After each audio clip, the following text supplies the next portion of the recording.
Totoo kaya ang chikang humihina na sa ratings at viewership ang serye ni Coco Martin na FPJ Batang Quiapo? Yan kasi ang mainit na pinag-uusapan sa X at kay Andrea Brillantes nga sinisisi ng ilang mga netizen at intrigerang netizen.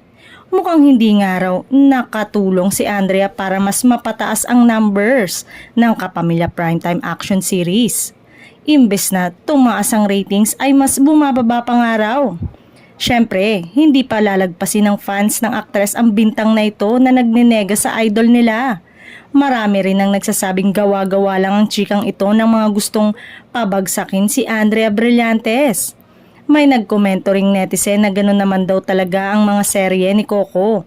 Madalas super taas ng viewership pero may time na bumababa rin ang numero for some reasons. Pero parang sinagot na agad ng Dreamscape Entertainment ang kumakalat na chika sa online world. Kabaliktaran nga ang post ng Dreamscape Entertainment sa social media. Sa katunayan, ay nagpapasalamat pa sila sa avid viewers ng nasabing serye dahil nakakuha sila ng numerong 551,470 ng mga kapamilya sabay-sabay na tumututok at nanonood ng FPJ Batang Quiapo sa Kapamilya Online.